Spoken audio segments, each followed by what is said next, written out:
Good morning everybody, welcome to another video. As you may have guessed from my rather long absence from the internet, we have welcomed a new baby into our family. We had a little boy and he is absolutely gorgeous, so we are very happy. And we've been settling in nicely, and so I thought I'd pick up the camera again and finish a video which I actually started before baby arrived. Today I'm here to share with you some ideas of what to pack in your hospital bag that go just beyond the typical things like pajamas and slippers and those kinds of things, baby nappies. What I will be doing is going over some extras that you might not have thought about. Now I just want to warn you that if you are not about to have a baby, you will probably find this video as too much information. So go ahead and click away. I'll put maybe a suggestion in the top corner, but if you're still here, let's get into the details. I've just laid out a bunch of things on my bed, and so I'll just take you through them one by one and give you a quick explanation of why I've included this in the list.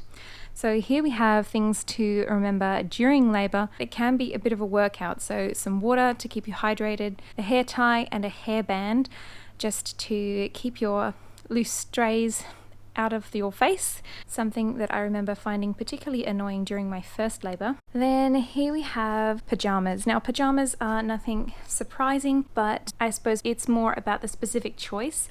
So once you've had your baby, probably the midwife will recommend that you have skin-to-skin contact for a while, and so for that reason I've gone with front buttons on all of my pajamas, and you'll notice that I have quite a range of warmth levels.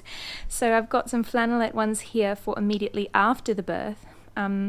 If you've never had a baby before, you might be surprised to find that you feel very cold straight after the birth, and that is quite a normal response to giving birth apparently. So something warm to put on, even some warm bed socks I've got here. Then afterwards, in the maybe 24 to 48 hours after that, you might start to feel really warm, and that's because any fluid that's built up in your body can come out in the form of what we call night sweats.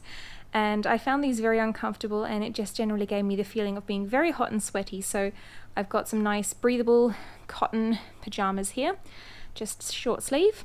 A laundry bag. You may find that your laundry does get particularly dirty at this time, so keeping things separate in your bag is always a great idea.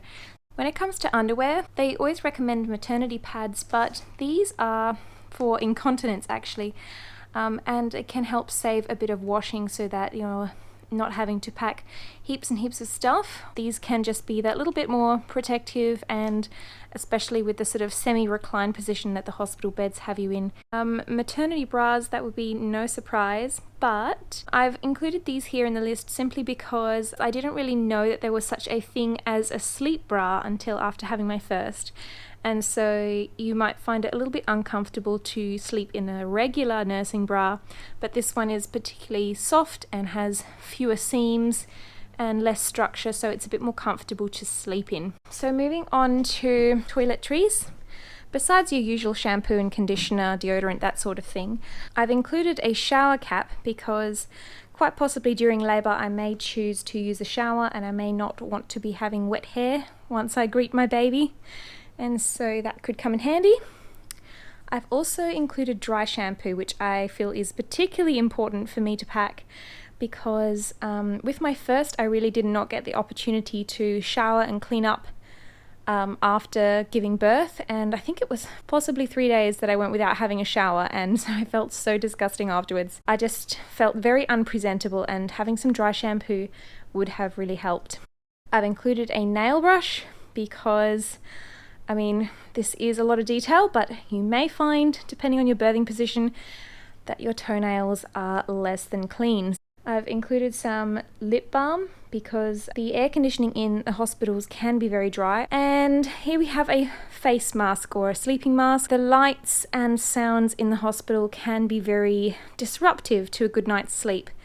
And some people even go so far as to include earplugs. I don't think I would sleep comfortably with earplugs in, and I also would prefer to just know that I don't miss any of my baby's noises, so I haven't included them. Now moving on to some items that I'm including in my handbag. I've got some cards here. I'd love to be able to thank the medical staff before I leave, so I've included some cards.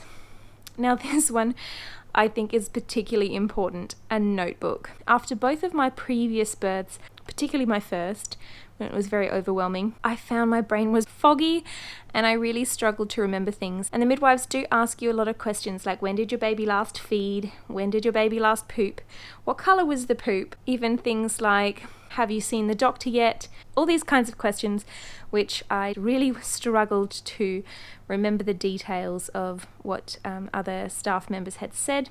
Something to write down, even just maybe the names of other hospital staff that you spoke to and the dosages of any medication that you've been told to take, that sort of thing.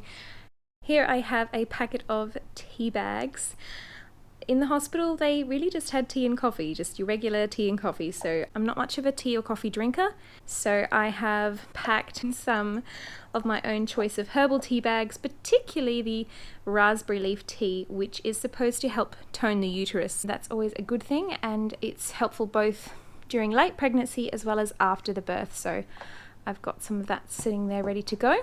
I also have, as you can see, our reusable coffee cups. So it does help because it keeps your hot drink warm. In case you don't have the opportunity to drink it straight away, I've got some snacks here, just because our hospital does not provide anything by way of food for partners, which this can stay in my bag even for weeks if it needs to.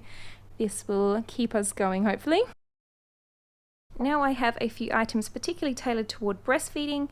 So if you've never had a baby before, you may be surprised just how quickly your milk can come in and how much that changes the size that you are. And so I definitely would recommend some kind of breast pump. It doesn't have to be this elaborate. In fact, the simpler the better, because then you don't have so many parts to wash. But this is really handy for just releasing a little bit of pressure and hopefully reducing the amount of stretch marks that you might find from that sudden change of size. And also, if you're too full, your baby may have a hard time latching on. So having something to take away just that little bit of extra milk so that the baby can have a comfortable latch, that would be really helpful.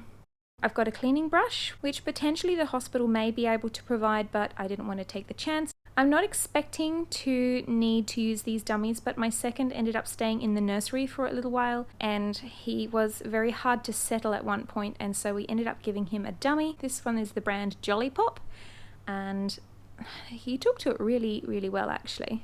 And now these two, they're called nipple shields, but I tend to use them to catch the letdown. So for anyone who doesn't know, letdown is when your body signals to release milk, and it can come out very quickly and very fast while you're feeding. And so while you're feeding from one side, you don't want it to go to waste, and the other side, not to mention also you don't want your clothes soaked. They're also very good in case you have some pain and chafing from not being used to breastfeeding.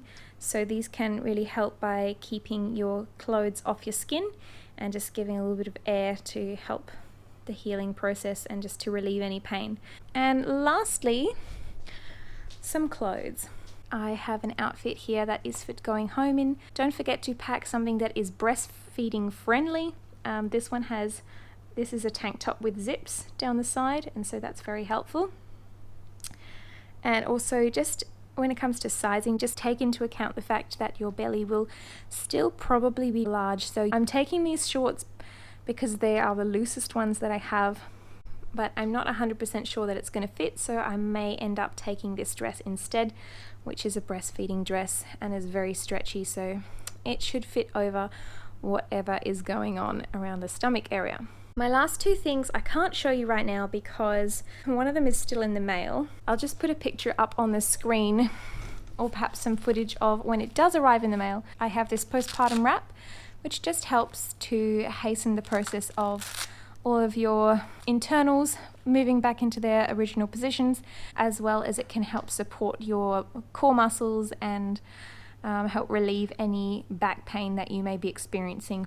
I also have a bag of makeup and a flannel here. I'm not really expecting to be wearing makeup in the hospital, to be honest, but one thing I didn't realize was that some hospitals offer a photography service. And so if you're feeling up to it, you may like to do yourself up a little bit, maybe even have some cute matching outfits so that you can make the most of that photography service while you're in the hospital. But I do happen to know that if I go into labour tonight, the photo service is still on holidays from Christmas and New Year's. I know that I won't need any cute outfits, so I've got a little bit longer to sort out what I'm going to wear.